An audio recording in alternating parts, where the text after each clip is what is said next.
Okay. Hi, everybody. Thank you for joining us today for Resources for Veteran-Owned Businesses, a panel discussion with the leaders of national organizations and government agencies that support veteran entrepreneurs and the semifinalists of the Hofstra Veterans Venture Challenge. The Hofstra Veterans Venture Challenge launched in December 2019, and we received over 100 applications from veteran entrepreneurs across the country. 19 talented semifinalists were selected, and you will be meeting some of them today. The Hofstra Veterans Venture Challenge has over $100,000 in seed capital funding and in-kind support services, and also offers mentoring from business executives and CEOs, a virtual boot camp, and the refinement of go-to-market strategies. The program is administered by Hofstra University Center for Entrepreneurship, which has supported the growth of hundreds of entrepreneurs over the past 5 years. I would like to introduce the sponsor, whose vision and financial support resulted in the creation of the program, Kevin Hesselberg. Kevin has supported Hofstra University as an entrepreneur in residence since we launched, and has served as a guest lecturer in classes and provided mentorship to many entrepreneurs and companies. It's an amazing opportunity for both entrepreneurs and students to work with him and learn from his experience of being the CEO of 3 successful financial technology companies and exiting them with a combined value of over $1 billion. Kevin, would you like to make some remarks for us today? Sure. Thanks, Stacy, and good afternoon, everyone. I was first given the opportunity to become a CEO when promoted to position by Coleman Fung, who founded OpenLink Financial. Coleman was also a veteran. And so when I was looking for an opportunity to figure out how we were going to give back, I wanted to do it in a way that played it forward. And given the firsthand experience working with a veteran founder, wanted to do something to help create more veteran investment in the overall economy, particularly now with these uncertain times and the impact that this COVID pandemic is having on small businesses.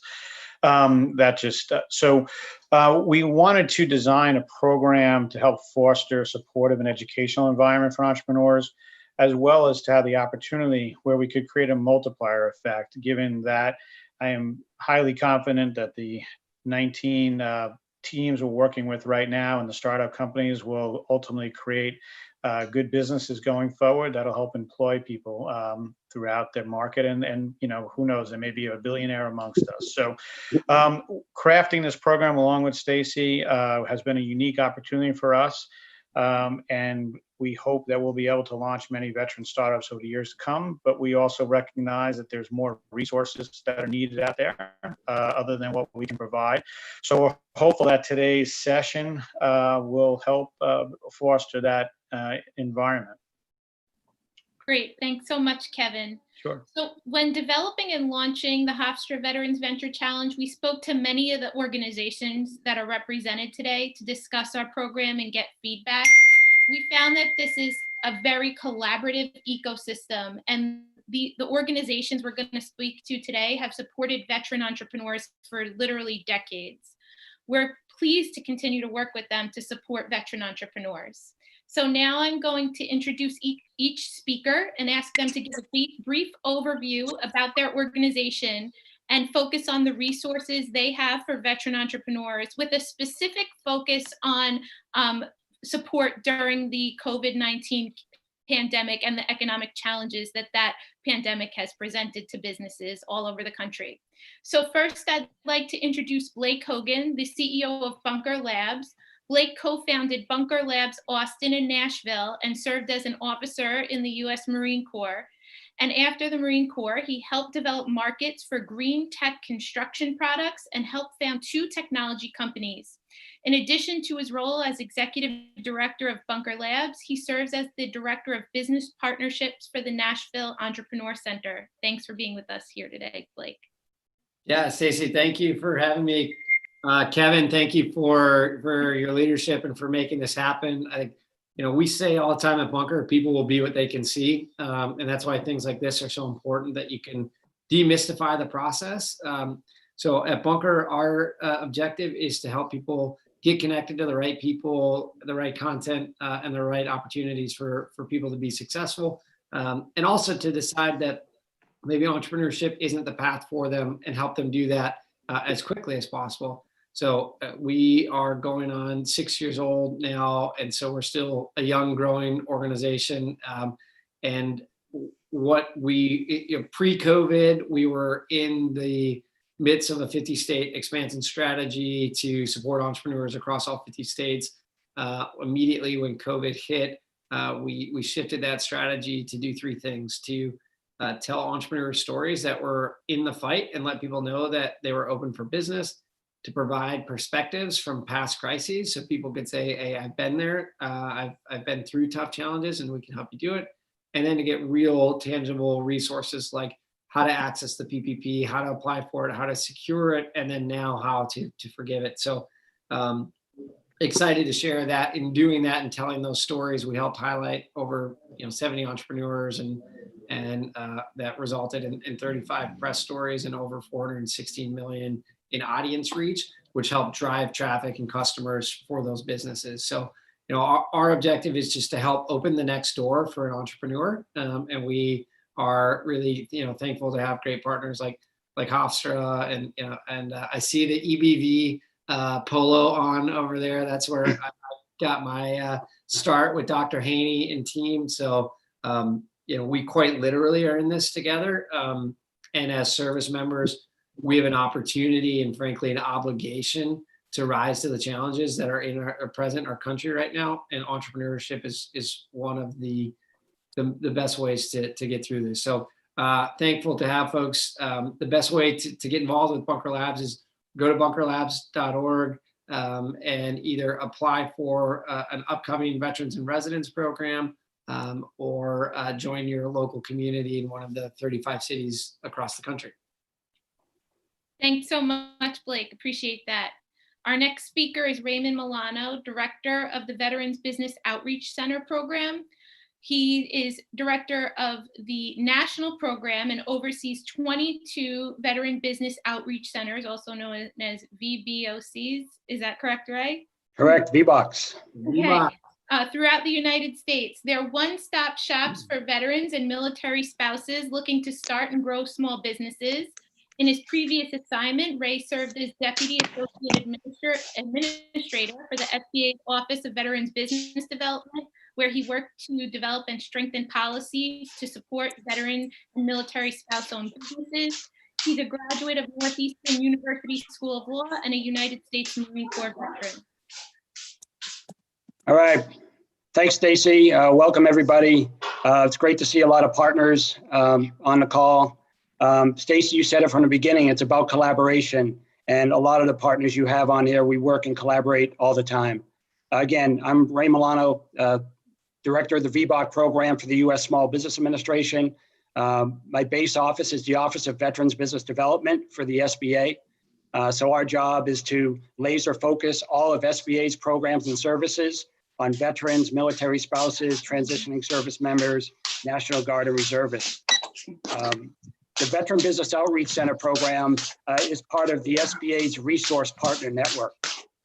So SBA has several resource partners, SCORE, Small Business Development Centers, Women Business Centers.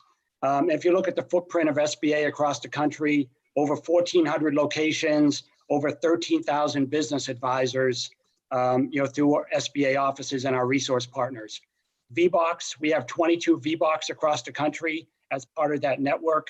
The VBOC's mission is to help veterans, military service members, National Guard and reservists and military spouses get connected to the resources and programs they need to start or grow their business. So any spot in the small business paradigm, whether they have an idea, whether they're looking to start, whether they're looking to grow, or they're looking to exit, the VBOC is there to help them along that path. VBOCs are counselors, they have training events, they're focused on the Boots to Business program associated with the Transition Assistance Program across all 180 installations within the United States. But they're also, most importantly, navigators, meaning their job, they're based in your community, they're community partners, They work with your local Department of Veteran Services. They work with your local lenders, your CDFIs, your local SBA offices, your workforce development teams, et cetera. So they're part of that community and they're part of that network. So one of the most important things VBOC do and provide is to help navigate the resources. So when you walk into a VBOC, it's not about who provides the service, it's about getting that business owner to the service they need at that moment in time and be that trust agent.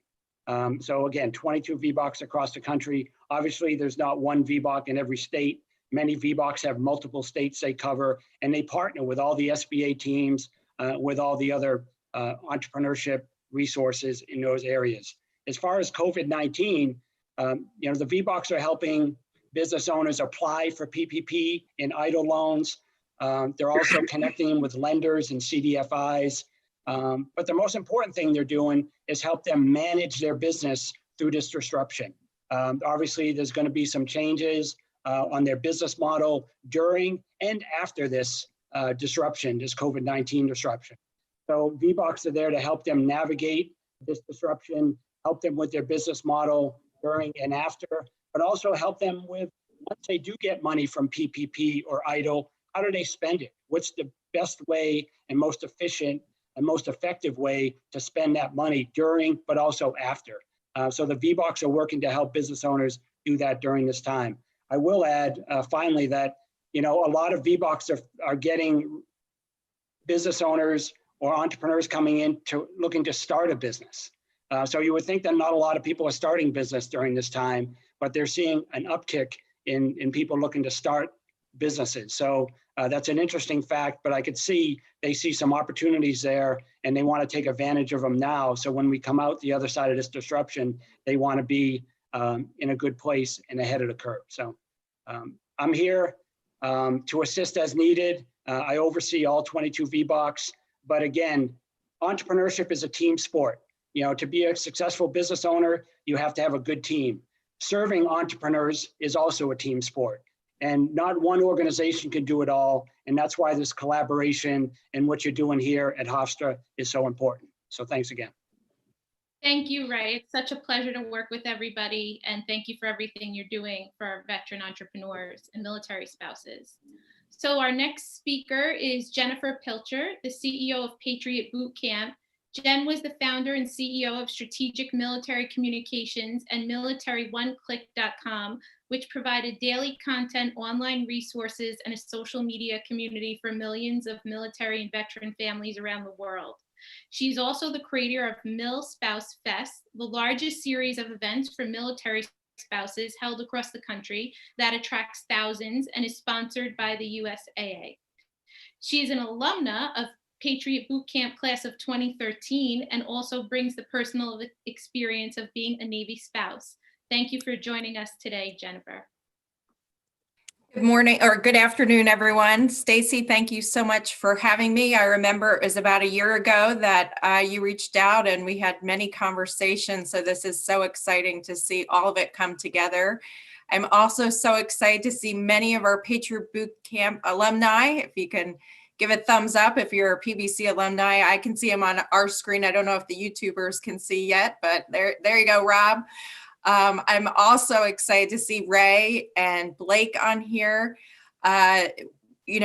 We all talk a lot behind the scenes, but it's always fun when we get to do a panel together. So thank you for inviting all of us on for this collaborative event. And thank you, Kevin, for making this possible. As everyone knows, it takes funding to make these things happen and to see the outcome. And so great for you to sponsor this and help our veteran and mil spouse entrepreneurs go to the next step. Patriot Boot Camp is a 501c3 nonprofit. We help to serve veteran and mil spouse entrepreneurs scale and their technology-based businesses. I think what makes PBC unique is its mentorship-driven programming. So when you're part of the Patriot Boot Camp organization, the one thing I think everyone comes away from is the mentoring that's set up. We have programs where you as the entrepreneur get to meet one-on-one with mentors for 30-minute sessions. And over our 3-day programs, you come away with 8 different meetings to get that perspective on your business plan. And those relationships are special and continue. As Stacy mentioned, I'm an alumni of the program.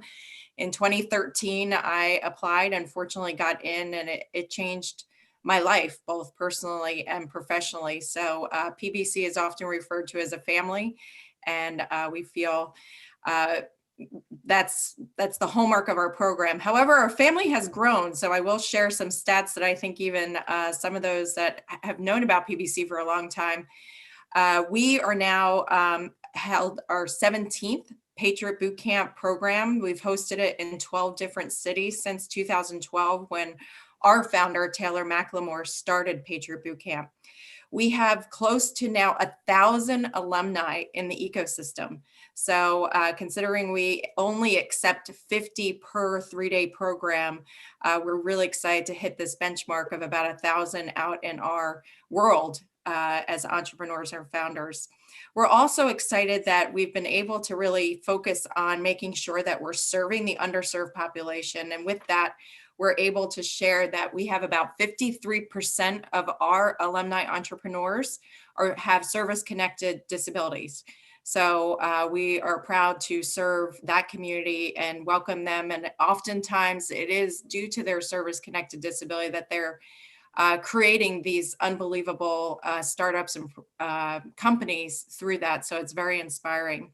We also feel strongly, but improving, as I would be remiss not to mention what's going on in the world, that we have a 35% ethnically diverse population for our founders. And this is something we've always worked hard on, but we continue to work hard and will strive to do better. We're about at 19% African-American founder led organizations and companies right now. And as a woman, I'm proud of this stat. We're at 22% women founders. So as you can see in our Patriot Boot Camp represented here and during our programs, that we also strive to find those women veterans and women and men military spouses. Just a fun stat, because I'm excited for this cohort to keep going, to apply to the next programs. 15 of our alumni have gone through the Techstars Accelerator programs. It's harder to get into a Techstars Accelerator program than Harvard, maybe even Hofstra, but it's less than 1% are accepted to a Techstars Accelerator, and we've been fortunate to have 15 of ours go through. And you might have seen some PBC alumni in Shark Tank. We've had 4 to 5 alumni go on Shark Tank. So we are a family on the smaller side organization than your EBVs and Bunker, but we're a mighty organization, and we are proud to serve this community. We're always here to help with questions, answers. We're thrilled to share and nominate some of our PBC alumni for your program. The big switch for COVID for us was going virtual, which is something that PBC always wanted to do, and as everybody else, not the time dedicated to do it. We have launched weekly live lunch and learns that everyone is welcome to attend and watch. They're on our website, easily accessible at patriotbootcamp.org. And we also have started piloted a 4-week virtual entrepreneurship program for our ideation stage. So as we all know, transitioning from the military, trying to figure out what's next, whether to be an entrepreneur or not.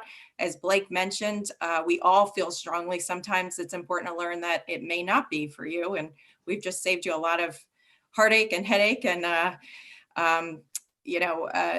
difficulty being an entrepreneur. What you're all doing is extremely hard. We are here to support you and help you any way we can. Check out patriotbootcamp.org. We will hopefully get back to our in-person programs in 2021. But in the meantime, we're launching plenty of virtual programming through the rest of 2020. Thank you for having me. I really appreciate it. Okay, I just had a few technical difficulties. Sorry about that. So are we ready to introduce our next speaker?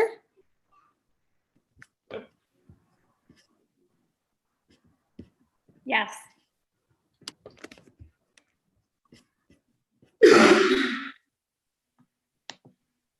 Okay, sorry, I had a few technical Okay. difficulties. I just had a few technical difficulties. Sorry about that. Sharon, do you want to Um, introduce So Bob? are we ready to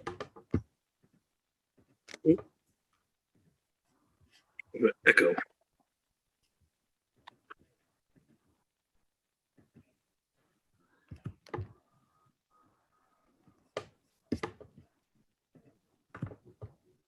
Okay.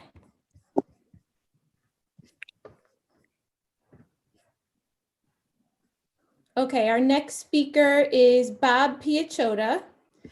He is the Long Island branch manager of the SBA, and he is coming today to you from Long Island, New York, and we're delighted to have him here. He's done a great job for Long Island, and prior to that, he directed the New York City College of Technology Small Business Development Center in Brooklyn, and he previously ran his own consulting business and is a U.S. Army veteran where he served in the Military Police Corps. He is a graduate of the U.S. Military Academy at West Point. I apologize for the technical difficulties, and thanks for being with us today, Bob.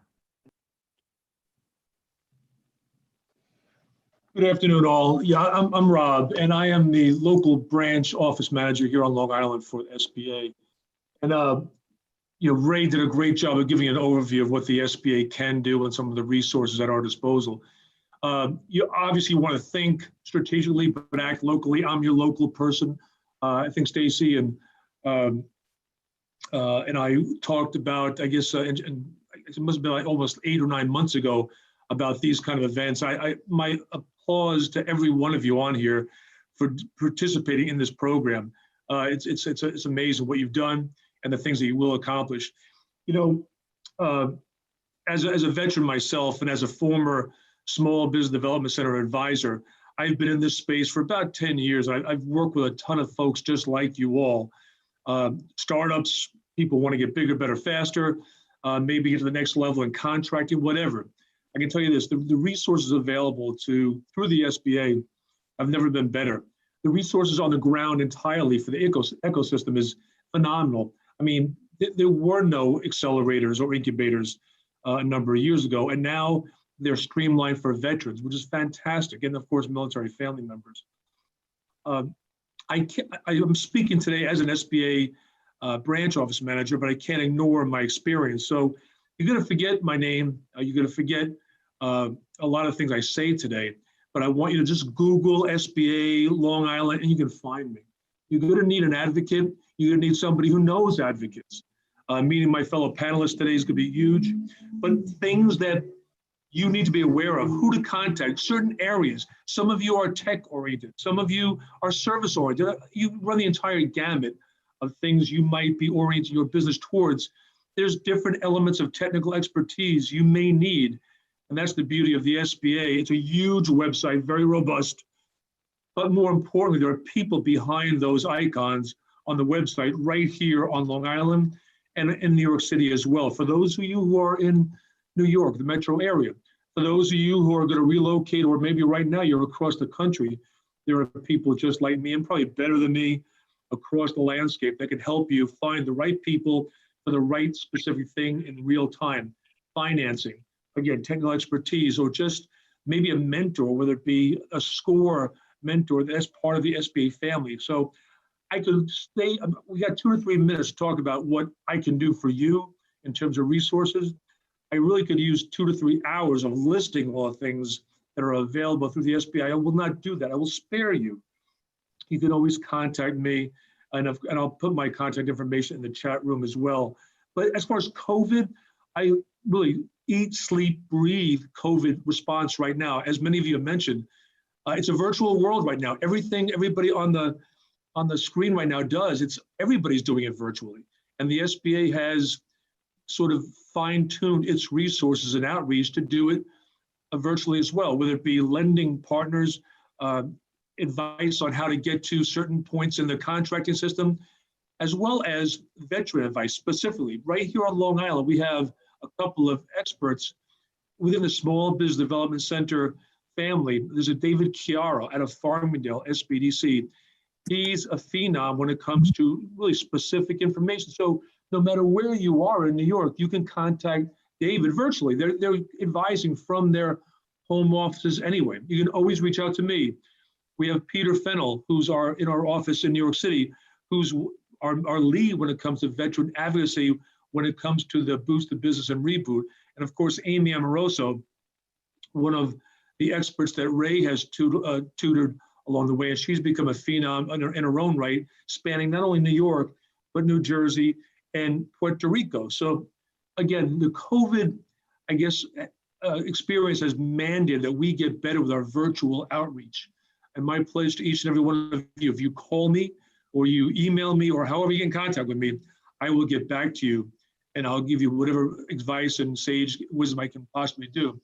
A couple of things I do want to stress, and when it comes to our resource partners like the SBDCs or PTAC, Procurement Technical Assistance Centers, or Women's Business Centers, there are other agencies involved here. So while I'm the federal delivery person, if you will, these other resource partners can help you coordinate your resources from a state level, from a county level. New York State, for instance, they have a set-aside program. If you want to contract with New York State, there is a 6% set-aside for service-disabled veteran-owned businesses. Many of you may not be in that mode right now, but when you get to a point where it applies to you, you'll want to know, how can I finesse my business so I can take advantage of some of these specialized programs at the state or whatever state you're from? You'll want to make contact with an SBA resource partner to find that out. I'm going to stop here. I think the questions are probably more important than me going on and on, but I'll turn it back over to you, Stacy. Thanks, Bob. Appreciate that.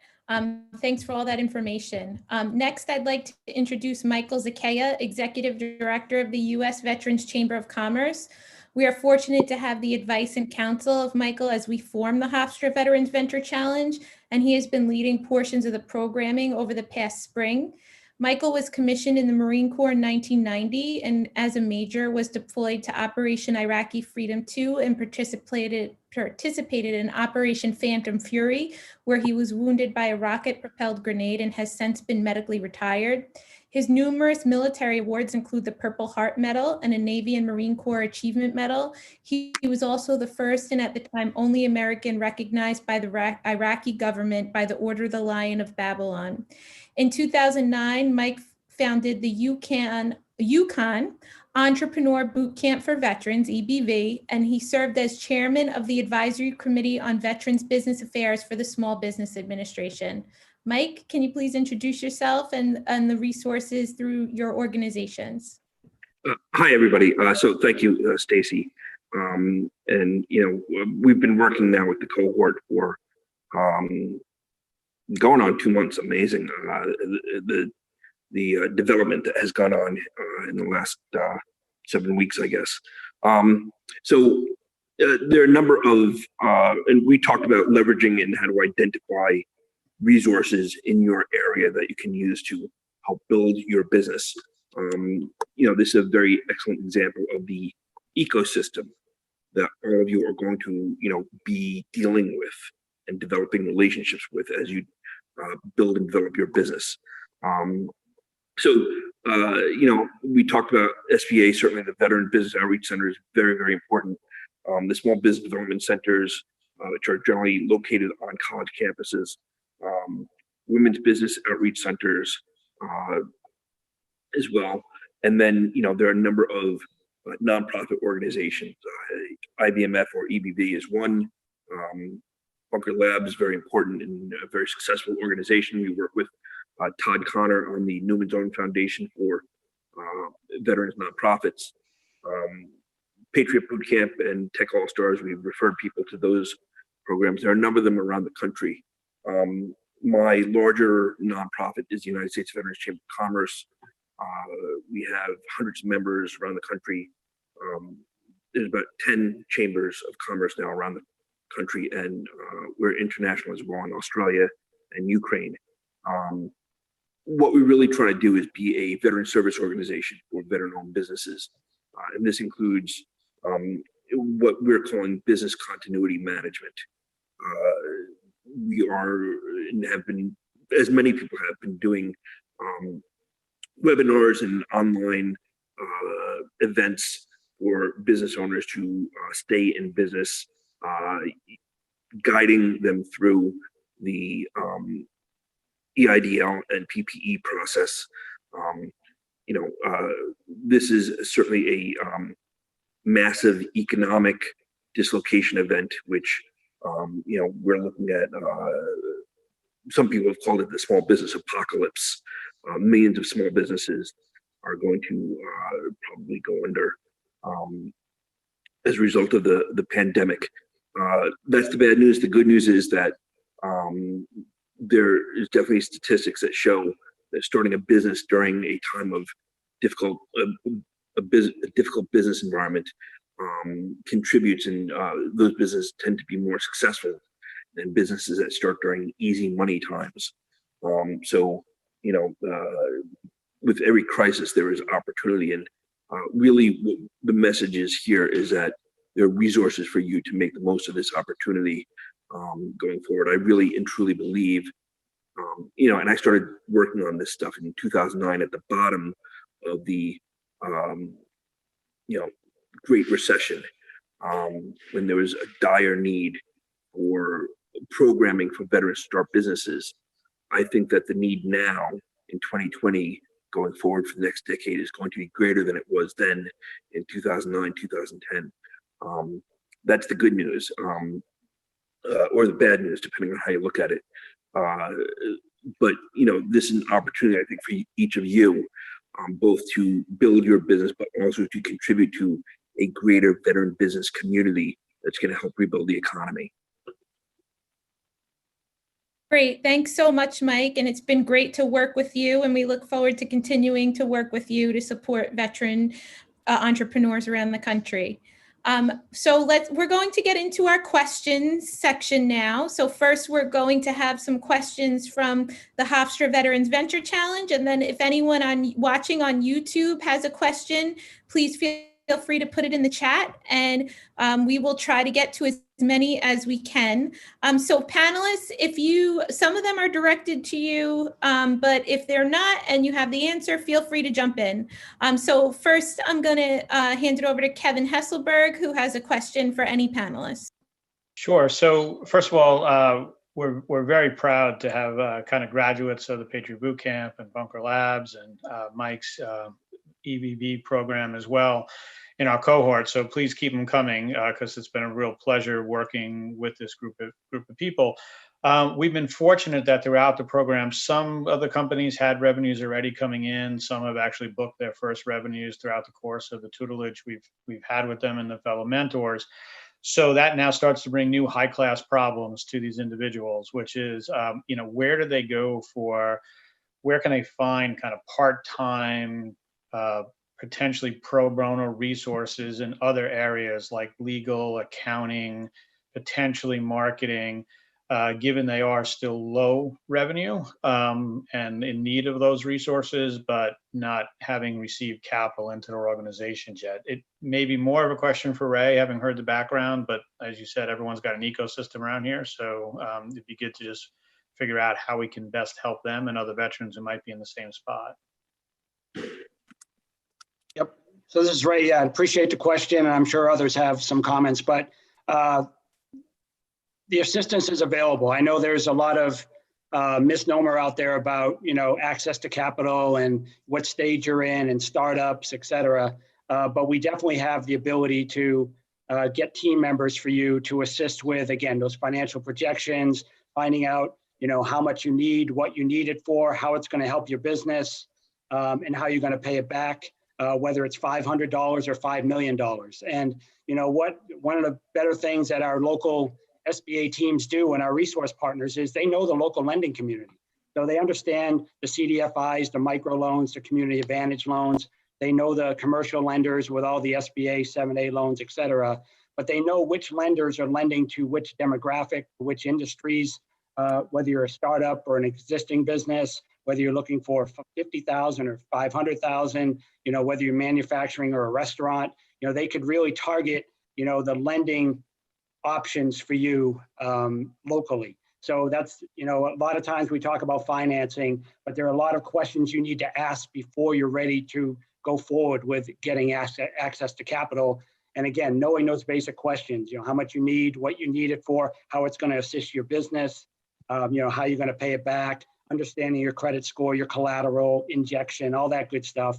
And then we could help you target, the financial institution. But getting ready for that, getting lender ready, we have those local resources. And, I'll leave it there because I know some others probably have some thoughts. This is Jen.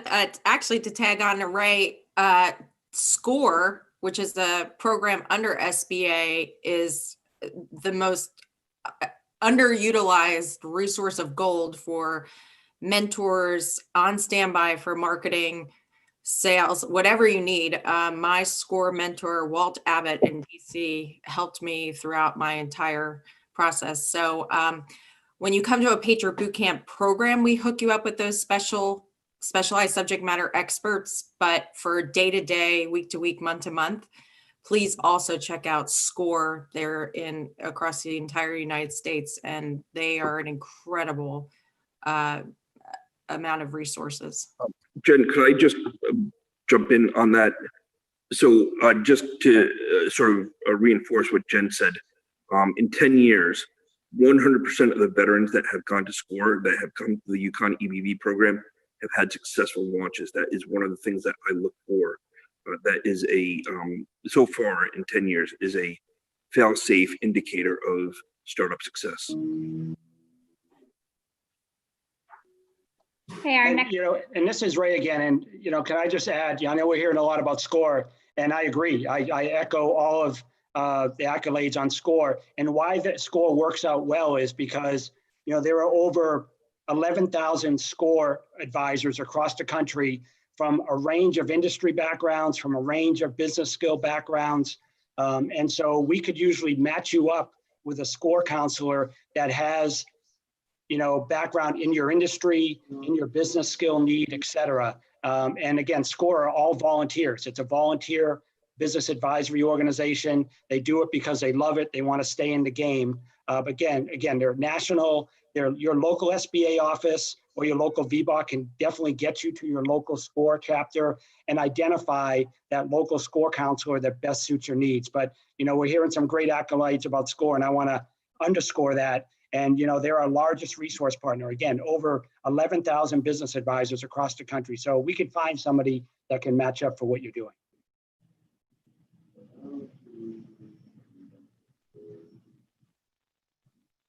Okay, great. Thank you so much, Ray. Nick Leiter, did you ask your question yet? Hey, good afternoon, everybody. No, I did not. My name is Nick. I'm the co-founder and CEO of Uproot Homes in Prince Frederick, Maryland. My question is this: a few of the semifinalist companies have social impact aspects to them. What advice do you have for seeking program-related investments from foundations and family offices or Community Reinvestment Act funding from banks?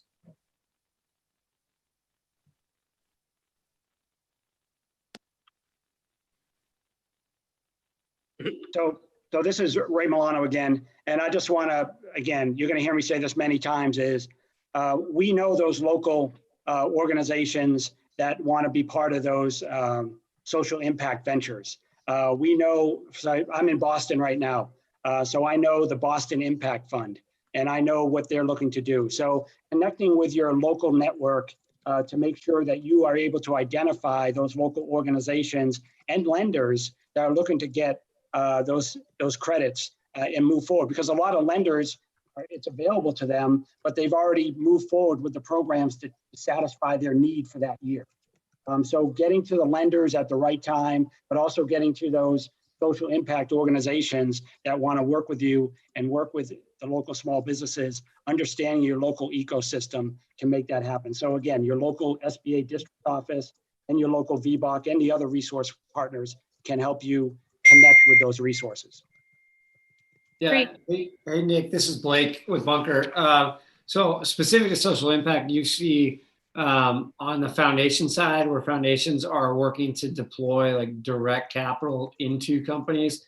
So 5 or 6 of the biggest foundations just came out with, hundreds of millions of dollars that they're going to be deploying. So there's the Ford Foundation, the MacArthur, Duke, Kellogg, and I think Mellon are the 5. If you just Google like big, top 5 foundation and bonds, like social bonds, there's a big story about those 5 in particular. But a lot of the like bigger foundations are now looking to deploy like direct capital to companies. So we're seeing more of it and trying to figure out how we can help, better get that capital into the hands of companies directly. So.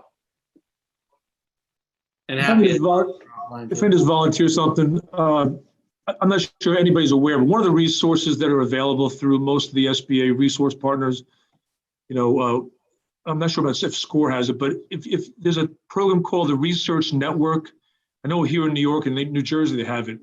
If you have any question at all about, social conscious efforts and resources, you can make a relationship with an SBDC or Women's Business Center in most states, and they can, once you're a client for free, you establish a relationship, and they can elevate your question to a database and a research operation located normally at their, like here in New York, it's in Albany.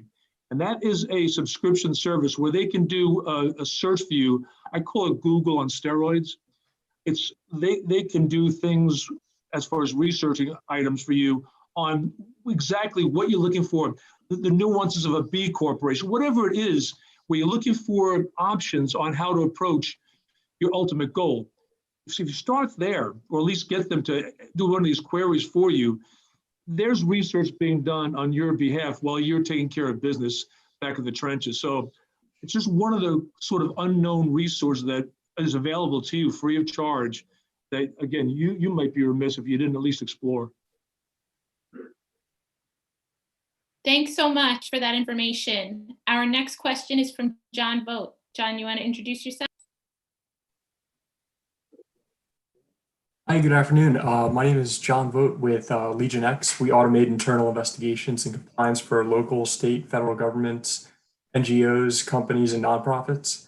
My question is, what advice would you give weighing seed and Series A funding versus taking a business loan? Particularly a large business loan with limited collateral and revenue. So, I mean, I'll jump in here. So this is Blake with Bunker. Venture capital is going to be the most expensive capital that you take. And you're going to have people that are going to have, opinions about your company and that you're responsible to. So like we've helped people raise a lot of money, but we advise people to really think seriously about what they want to do and what makes sense for them. I think it really depends on, your own personal objectives of what you're trying to do. If you're trying to scale the thing super quickly and you're okay with giving up some control, I think that venture capital can be a great fit. If it's something that you want to own, you want to maintain, you want to be able to grow it on your time and your term, then debt is going to be, a better option. And then I think the other thing that people, don't think about is just like a customer is the best form of capital you can ever have. So if you can figure out how to grow it slower, methodically through customers without taking on outside debt, I think it's like the myth is that everybody goes out and raises capital, where most people, very, very few people actually raise capital, but it's what's sexy to report on. So people report on it. So I think the first thing is like self-reflection of like, what are your goals? And are you okay with somebody else potentially being in charge? And then, weighing that risk. And we're happy to help either way. But the first one is to really think about that. Venture is going to be the most expensive, but it's also going to help you grow potentially the quickest. Debt's going to be, it's going to be difficult to get debt if you don't have a good track record. But now is probably one of the best times to get debt because exactly what the SBA has done to make it easier to get debt. But I think the first step is that self-reflection, because most people are like, well, I saw somebody on Shark Tank, so like I'm going to go raise capital, and that's too easy. So. This Thanks, is Mike. Blake. Anybody else? Mike. So I would also think about what your end state is. in terms of taking on venture capital. If you're looking for a successful exit in a certain period of time, then venture capital might make the most sense. If you're looking to hold on to this for 30 years, then venture capital might not make the most sense. So, and everything that Blake said, I second, but just think about what the end goal is for what you're trying to do with your business. Thanks, Jen. Semper Fi. Yeah. Hey, just a quick comment. Having grown OpenLink to the point we did, we would have been nowhere without our SBA loan. We didn't take professional capital until we were well over 20 million in revenue. So there seems to be, if you look at the statistics, a reluctance on the behalf of veterans to take loan funding. I'm not exactly sure why. Your capital and your pedigree and your leadership is just as good, if not better, than others out there taking loans. So I would encourage you, given all the resources available here and brought forth through the program, to look to the debt market and the loan market. If you believe that much in your idea, whatever equity you have, friends and family money, and as Blake said, and we talked about this the other night on one of the sessions we had with the group, your customers are your best source of liquidity, and they're also your long-term lifeblood. So you really, kind of look to the customers to help you out as best you can.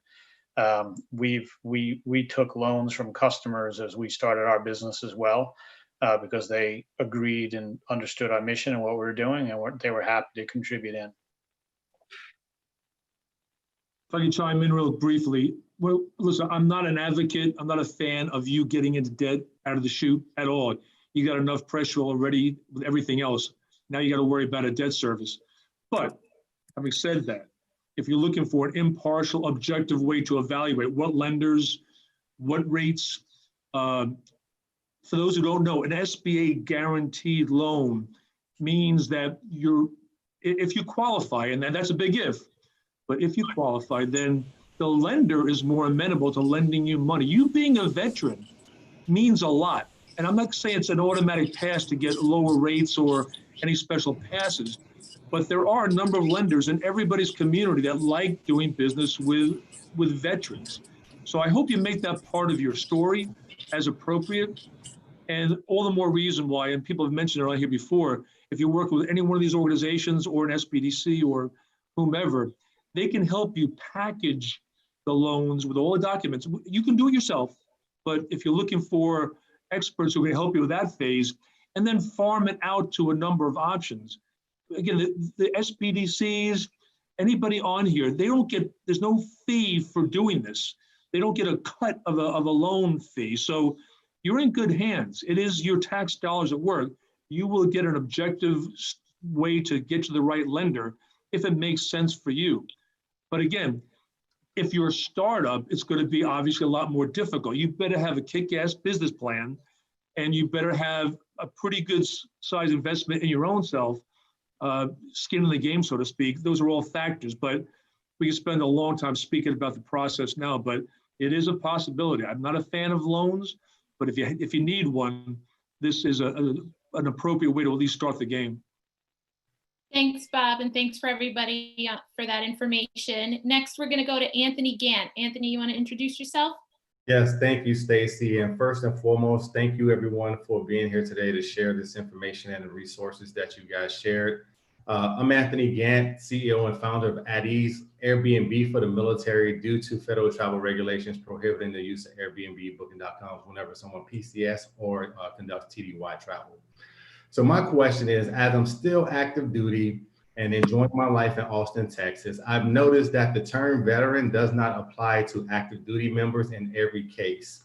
Some of the resources that I've tried to use have required that I'm either retired or have a DD-214, which at the time, presently, I don't have. What resources do you guys as organizations have that don't leave out the active duty entrepreneur like myself and many others that are still on active duty but starting businesses?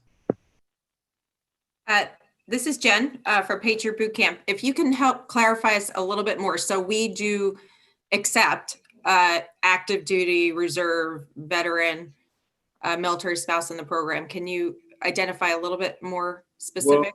Yeah, Jen, I was going to do Patriot Boot Camp, but it told me I had to be at a certain threshold of my active duty timeline, like 6 months towards retirement or EASing. Okay, bad gals. All right, I'll go back and jump into that. No, and I apologize if that's what you had heard. We are active duty if you're day 1 of service or year 20. Perfect. So I apologize if that was ever relayed to you incorrectly. I think it's only open to active duty Marines though, Anthony. Well, I'm good then. Yes, we welcome active duty transitioning for sure. And we can talk offline to make sure that that gets remedied. Right.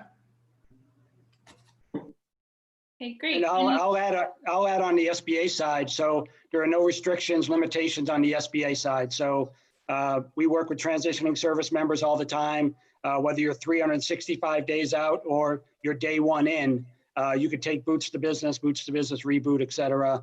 You could work with all our VBOCs and our other resource partners. So the only limitation you might have on the SBA side, and again, it's not specific to being an active duty veteran, but if you're going for a loan and you are full-time in the military, the lender is going to look at that because, they're going to want to see you spending, how much time are you going to be spending on your business, right? And how much time are you going to be active duty? If you have a good team and you could explain that away, that's great. But that is going to be a consideration, especially with financing.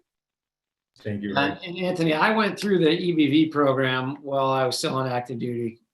So I know that at least at that point in time, I was able to do that. Okay. Anthony, this is Mike. So yes, EBV accepts people who are on active duty. Also, this is a point to talk about business continuity. Very applicable, especially to National Guard people, but for active duty members who may be deployed, having a business continuity plan in place should you be deployed is probably going to be really important for your interactions with any potential investors or bankers or what have you. Great. Thanks, everybody. And I want to remind everyone who's watching on YouTube, if you have any questions, you could submit it on YouTube and we'll be able to answer them. We have some great comments. Awesome. Love PBC. It's almost too many resources. So I think maybe a good idea after this event is to maybe send out the links to everybody's organization, to everybody who participated. So that way they have all the links in one place and I could do that working with the speakers. So our next question comes from Natasha Standard. Natasha, would you like to introduce yourself, please? Sure, I'm Natasha Standard. I'm the owner and founder of Equal Footing. We make military grade combat boots specifically in women's sizes. And my question is, I'm in Memphis, Tennessee. My question is, does DLA offer a program that provides preferences for veteran certified business to present a concept or idea? So Natasha, I think that in the pre-questions that was directed at me. So the answer is both yes and no. There are veteran preference programs for the federal government. And, I think that getting you into the procurement cycle would be important. I actually have resources who can help you with that. So I'm happy to do that. For an idea, I'm not sure if, quote, an idea would, how that audience would work or how you would get to somebody who's a decision maker. I think that what you would want to do is get for your product, have a SAMS number and all that kind of stuff and get it into the federal procurement schedule. And then, you'd have to develop a relationship with DLA for, contract and that kind of thing. I have some people who can help you do that. I'm happy to make those introductions. But for just an idea well, it's actually, I'm in the prototype phase currently, and I will have my samples in a month. Okay, so I can introduce you to some people who, do that. They sort of broker these defense contracts. Okay, I followed you on LinkedIn, so I'll send you a message on LinkedIn. Cool. Thank And hey, Natasha, this is Blake. So we have some team members in Memphis with Bunker, and a couple of them that have some contracting experience. And then we've got a handful of folks that I think might be helpful. So my email is just blake.hogan@bunkerlabs.org. So shoot me a note, and I'll like to get you connected to a few folks that I think might be able to help. Thank you. Appreciate that. Yep.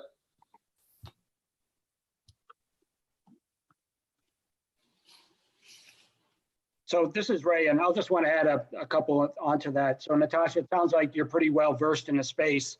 But one thing, I do want to caution everybody, if you're looking to get into federal contracting, making sure you're structuring your business up front to best take advantage of federal contracting rules and certifications. Meaning, are you going to be a woman-owned small business, 51% owned? You're going to be a minority-owned small business, 51% owned. You're going to be a service-disabled veteran-owned small business, 51% owned. And it might seem simple if it's just you, but if you have other partners involved, you need to figure out, what certifications you are going to be looking to take advantage of going forward. And, a lot of businesses think they're going to change. We'll just set it up as a, 50-50 now, but we'll change later. That usually doesn't happen. Usually when you need to change, it's a rush, it's last minute, and you're not going to be able to get it done. So thinking about the structure of your business early on to take advantage of federal contracting certifications, if that's where you're going, is important. So, and we could definitely help with that at the SBA and our resource partners. But, we see a lot of business owners that start and they get down the road, that, they want to move into federal contracting, but, they have 3 partners and they're all 30%. And, one's a woman, one's a minority, and one's a veteran. And, now they're not eligible for any of the certification programs, right? So they didn't think about that going forward. Okay. Thanks for that advice. Got it.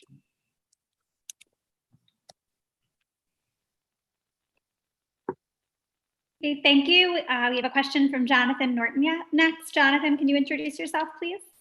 Sure. My name is Jonathan Norton. I'm part of the Hofstra Veterans Venture Challenge. I just wanted to quickly ask the panel specifically about the SBA loans that are available. I've heard a lot of conflicting information, and I know it's very emergent.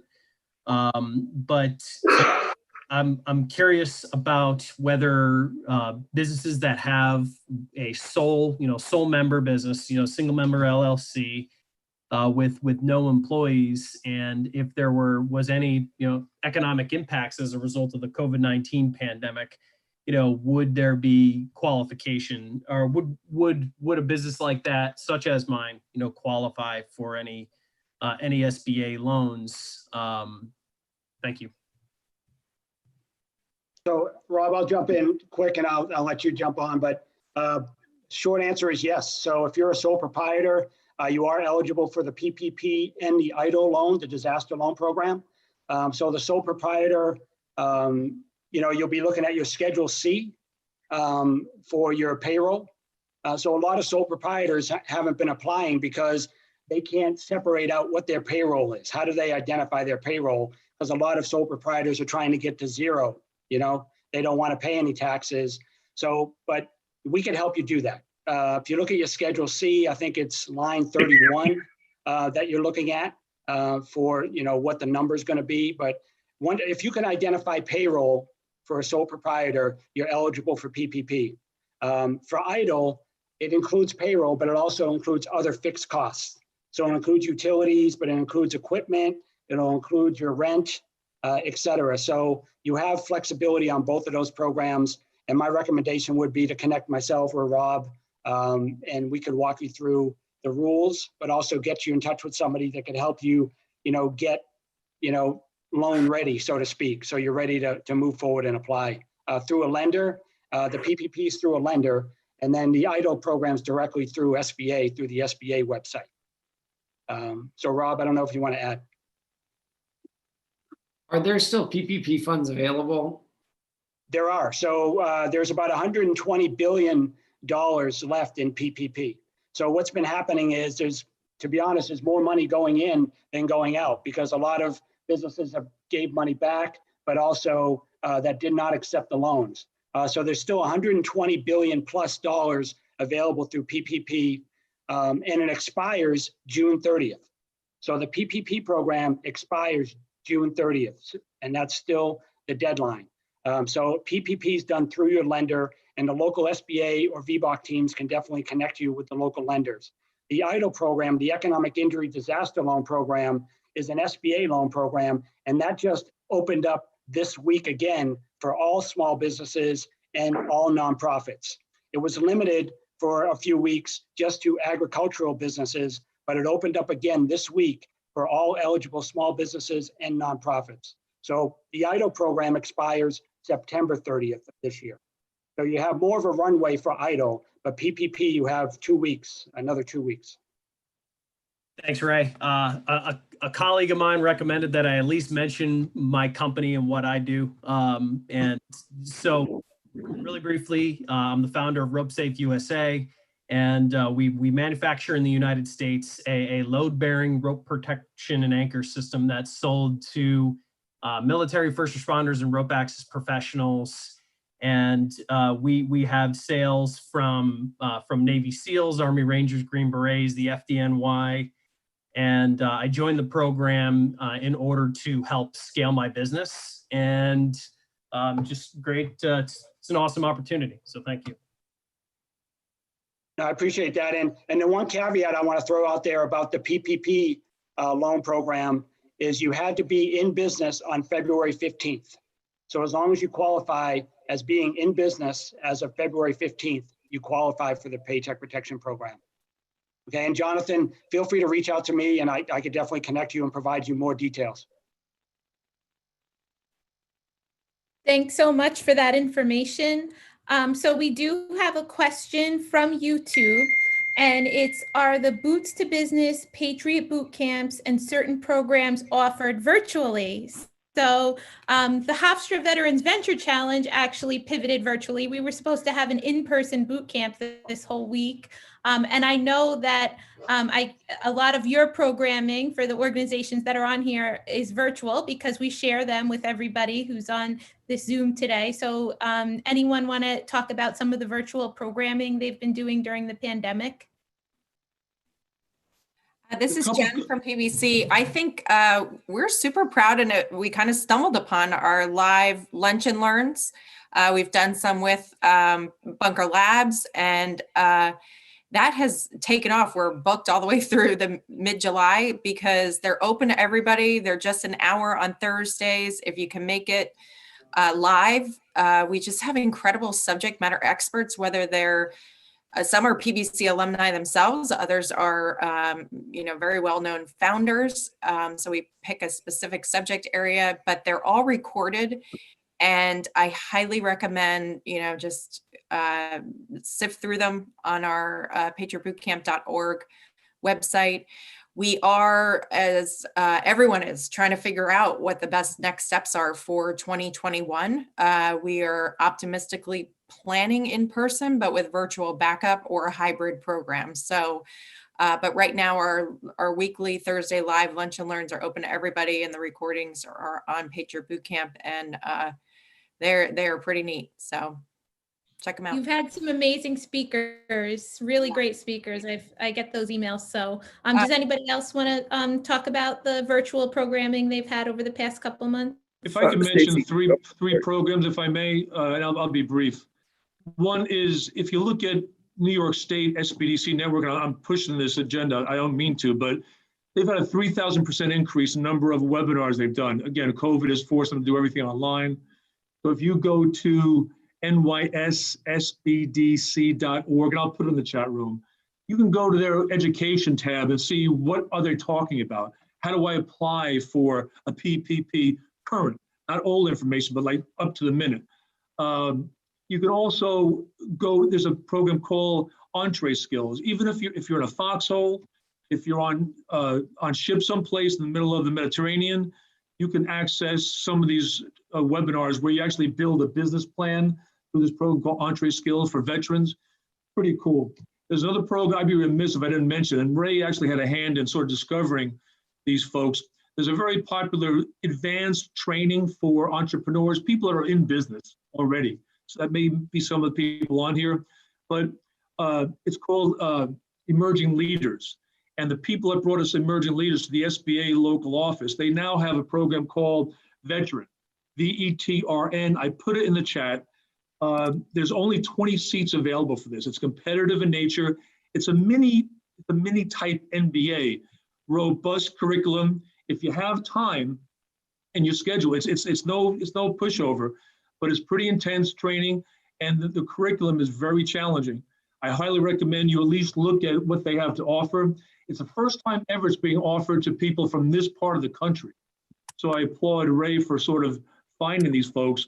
And the more we utilize this kind of program, the more it may become funded mainstream around the country. So it's Veteran Entrepreneurial Training and Resource Network. You'll never remember that. It's VETRN. Contact me, contact Ray. Just go online, look at the chat, and you'll find out how to apply for this. It's well worth your time. And for active duty folks, this makes a lot of sense. If you have downtime, you'll want to check it out. Thanks, Bob. And I'll follow up with all the links to everybody who registered after the event. Blake, you want to talk a little bit about what Bunker's been doing? Yeah, so all Bunker is all virtual. So all of our programs, whether it is our 6-month veterans and residents cohort that typically would take place in a WeWork, that is available virtual. It's also available in person pending local guidance and what makes sense, right? Same thing with our CEO Circle cohorts. Those are available in person, or excuse me, online. And then as Jen mentioned, we've got a weekly series called All In, where we're highlighting entrepreneurs in town hall series. So those are available as well. So anything that you could have done in person, you can now do through bunkerlabs.org. And then coming shortly will be Bunker Online, which will be the ability to connect to all of your entrepreneurs and alumni and other top business leaders across the country. So look forward to Bunker Online coming out for your ability to really actualize the network that we've worked to build over the last 6 years. So that's coming soon. I Great. would say it's sitting near you, but coming soon to like your phone, your laptop. Yep. And I'll just round out and say, yes, Boots to Business and Boots to Business Reboot are available online right now. So if you Google Boots to Business, you'll get to the website. You'll see all the classes that are scheduled. And right now, most of them are online right now. And also the reboots are online. So yeah, if you have any questions, feel free to reach out. Great. And Ray, we actually have a question in the chat. Someone took Boots to Business Reboot in April, and they're from Austin. They're from Austin, and they want to make sure the closest VBOC is Arlington. Do you know that offhand? Yes, I do. So Austin's right in between two of our VBOCs. We have one in Arlington, and we also have one in Rio Grande Valley. So they have the benefit of working with two VBOCs. So they can reach out to Arlington or the one in Rio Grande Valley. And they'll both work. Okay, great. Thank you so much. Mike Zakea, is there anything you want to add about the virtual programming? Right, yeah. So obviously working with Hofstra, this is what we got when we discovered that the in-person part was not viable. At UConn, the president and I worked with the senior leadership in conjunction with the rest of the university, shut down and decided not to do the program in 2020. Again, similarly with the National Center for Disability Entrepreneurship, we have a completely online program. And then, I had mentioned very briefly, and a couple of people talked about Shark Tank. I've been working with Damon John now to develop his Damon On Demand program for veterans, and in the last 6 months we've put 477 veterans through his online artificial intelligence based it's a 15-hour 9-segment course, and we've talked to Larry Stubblefield at SBA about that, but that is another offering that we have, is the Damon On Demand veteran entrepreneurship training program. Great, thanks, Mike. Kevin, I think you had another question. Do you want to ask it before we get to the conclusion? Sure. Actually, I think there was one other question we had from John related to the benefit of incubator space as well. I don't know if he's still online. He had to jump, but I mean, Okay. I think, so John, one of our semifinalists had a question for Blake actually about incubator spaces. So he wanted to know what were important considerations for choosing a shared office or incubator, and should a virtual geographically dispersed team have at least one of their members in an incubator space? Yeah, good question. So, look, I think everybody's sort of looking at whether or not you need space right now or need an office. I think, I mean, I'm to the point now where like I miss that, but I also like not having to do that. So, you know, I think the first thing could be, can you accomplish what you need to do without having the overhead of space? So that's one of the benefits of the Veterans and Residents Program, is you get that space with WeWork at no cost. But so, you know, I think if you're looking at an incubator that you're going to exchange equity for programming, then I think it's like really about, you know, the type of program and what that looks like. You know, I'm here in Nashville. Nashville's a big healthcare community. And there's the National Entrepreneur Center that runs a healthcare accelerator. So I think and that's a pretty successful organization because they've got access to the right players. So I think if like your first need is office space, then like I would definitely not be giving up equity for office space, especially in COVID. If you're giving up any equity, then like I would make sure that the program is, that you're able to talk to past participants and get, their feedback. And then I would just say like the culture of the team, right, is figuring out like what matters. We at Bunker have been distributed since the beginning, so this was like a fairly natural thing for us. I think it's about weighing your costs of what are you really trying to do. If you're looking at it as a way to open doors for your company, or if you're looking at it just for space. And if you're looking at it just for space, I would think real seriously about why and what the benefit is going to be, because there are a lot of ways to get creative about space.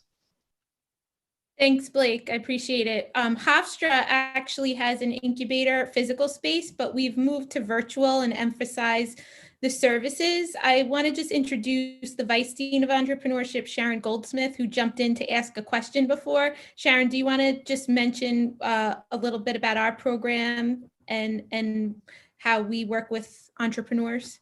Absolutely. So the Hofstra Incubator Program is virtual. We do not take any equity in your company. We have what I would consider an extremely fair to low price monthly, which you can actually have absorbed through our professional services reimbursement program. So we can help reimburse up to 50% of bills for things like legal, marketing, accounting.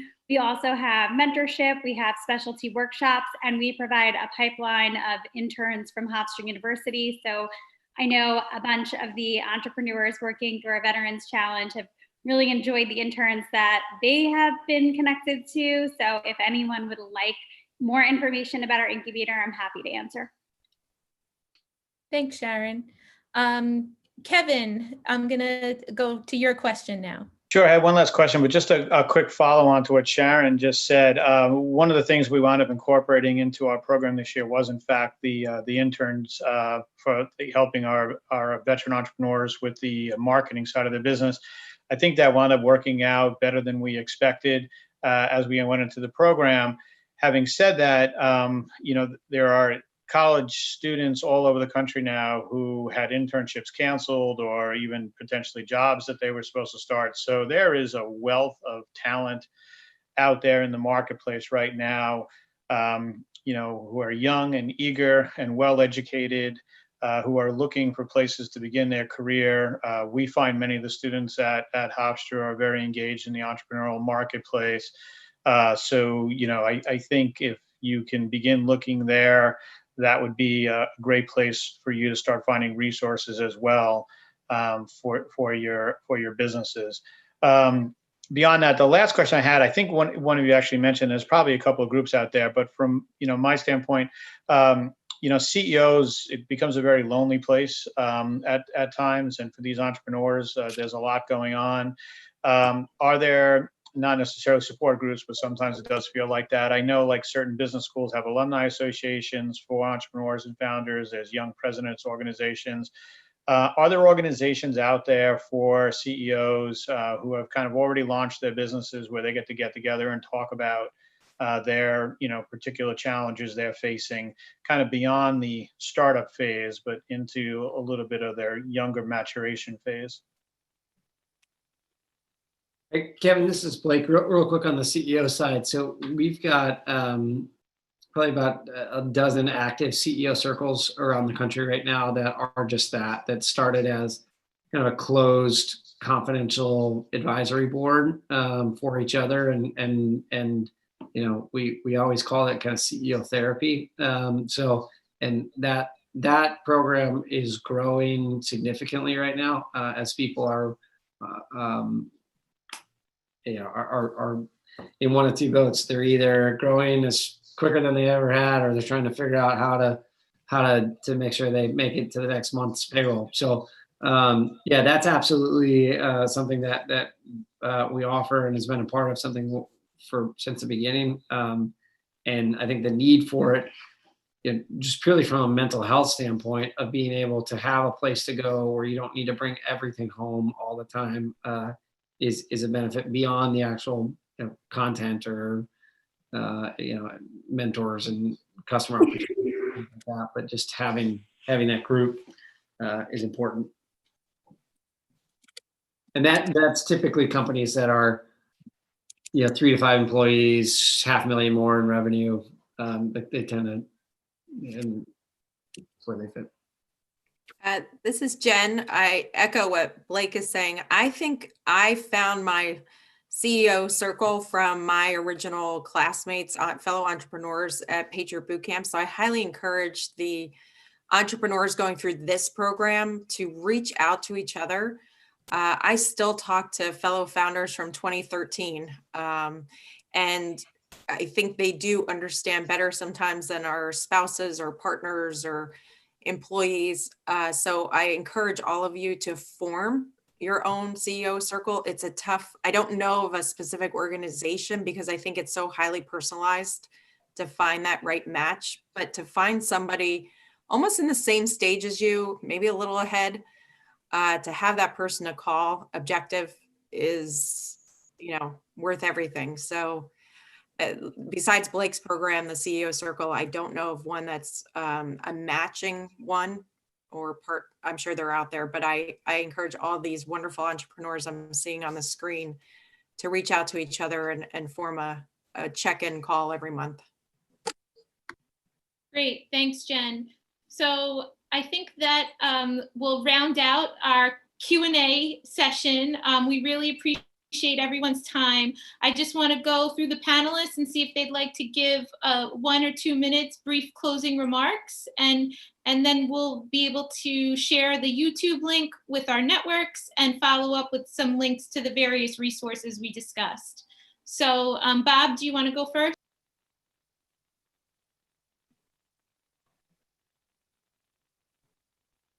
Me? Sure. Any closing remarks you'd like to leave everybody with? Well, listen, folks, I think you heard some great information. And I think the one question I always get is, there's so many good people, where do I start? And my suggestion will be, start whoever you feel comfortable with. You feel you can, whatever the case, you don't want to pay for it.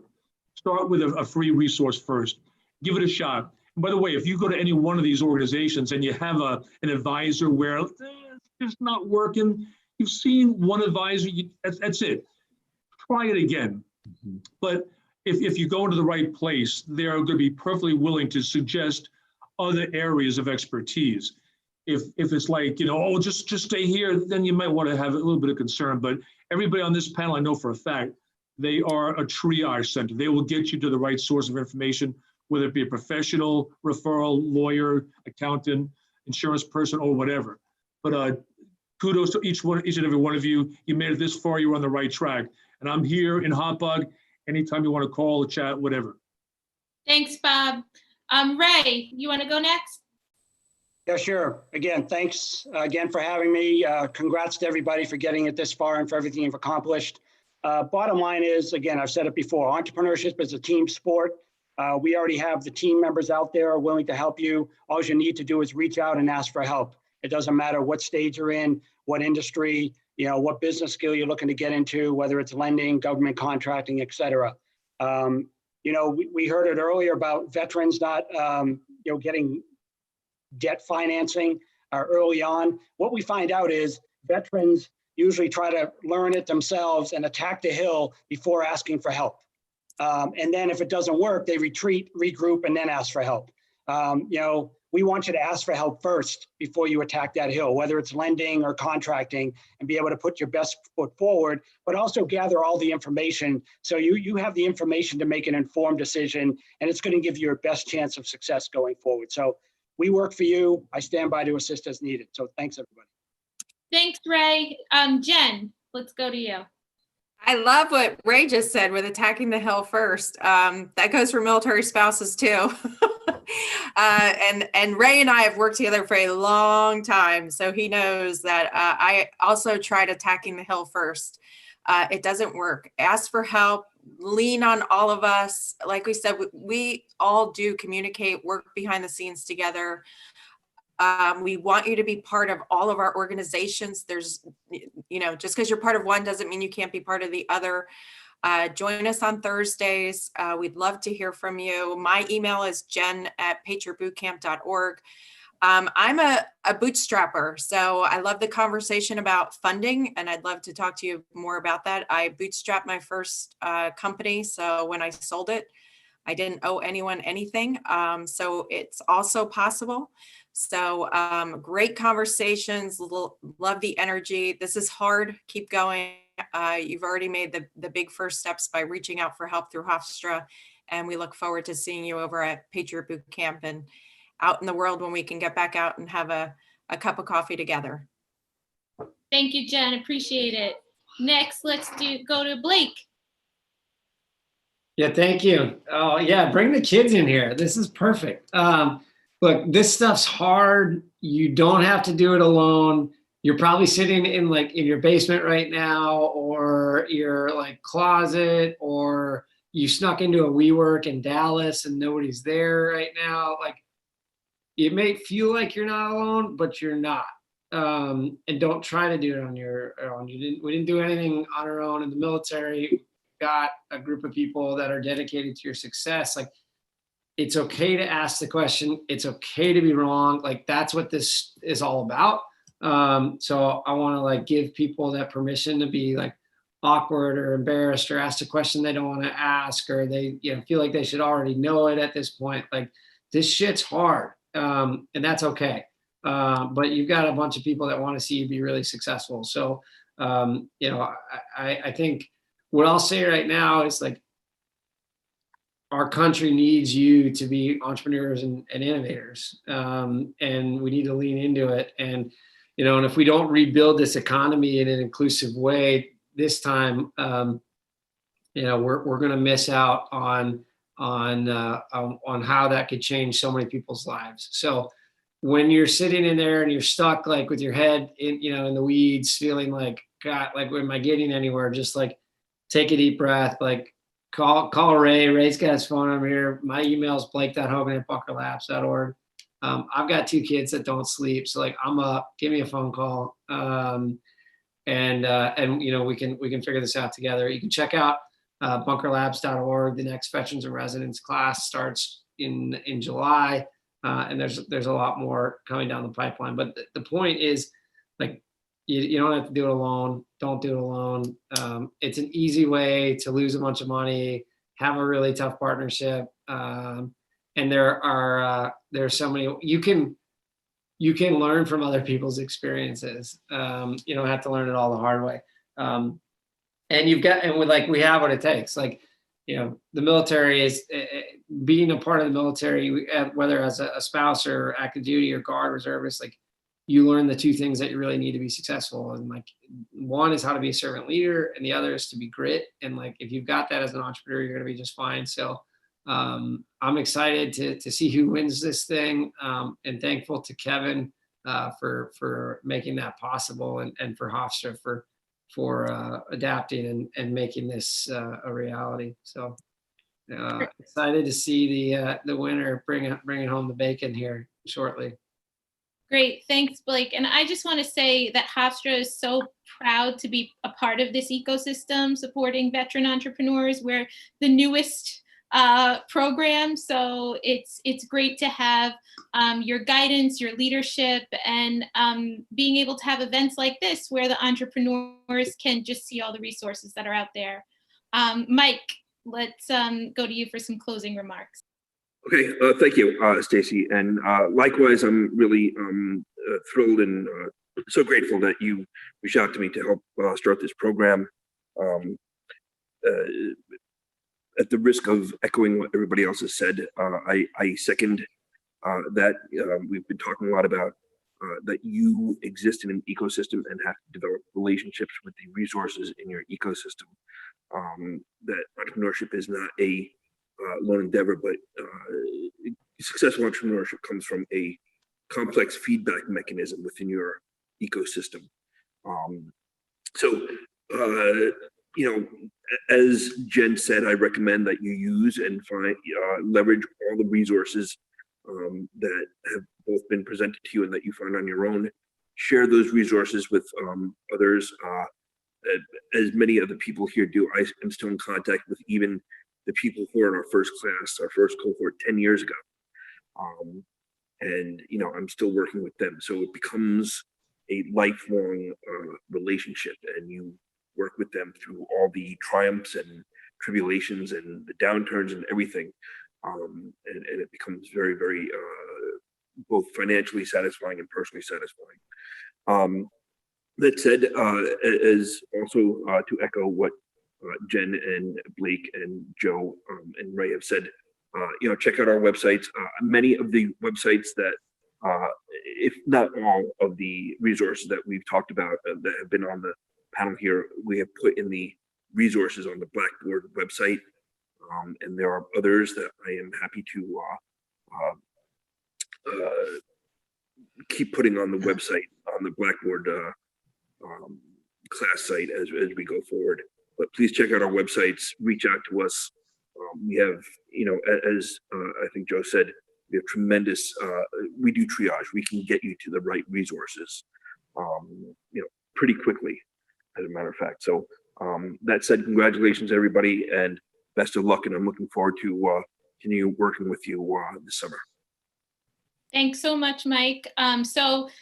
Thank you to the entrepreneurs who are in the Hofstra Veterans Venture Challenge on this call. You guys have been working so hard over the past few months. And just so everyone knows, they have a few hours break and we have another workshop as part of our virtual boot camp tonight. And they're preparing for the semifinal round next week. And I'd like to ask Kevin, the person responsible for helping us create this program, close us out. And I will be following up with everybody with some resources and links, everything that was mentioned today. So thank you again for everybody's time. So thanks, Stacy, and thanks to all our panelists and the participants here. So we didn't take Ray's advice, and we actually attacked the hill before we knew what we were doing a year ago. So, and then we got hit with a pandemic in the middle of it. So, thanks very much to Hofstra, Stacy, Sharon in particular, everything you guys have done to help pull this program off. We started this program when we were looking around because we were kind of surprised about how little resources there were available to veterans and how many were for profit that were out there. So we were very, very pleased to put this session together this afternoon by bringing able to resources together that aren't trying to, I think the expression Mike educated me on is wrap themselves in the flag, making yourselves money off of veterans. So this is, when we started it, we didn't know what was going to come about it. We're thrilled to get the number of participants we got. Even happier with the group of companies that have come to the semifinals. And we're looking forward to the semifinal and final round. We've already got a number of equity and venture groups who have agreed to come to the finals. So they're actually interested in the value that you guys can bring to the marketplace. And we're just excited to keep going and, looking forward to doing this for years to come. So thanks very much for all the participants. It's been an honor working with you guys. I think we put a lot of great information out there for everyone. And like Stacy said, now we get ready to go for like 5 more sessions before the finals. Great. Thanks, Kevin. Okay. Everybody have a great afternoon, and we'll be following up soon. Okay, thank you. Thank you.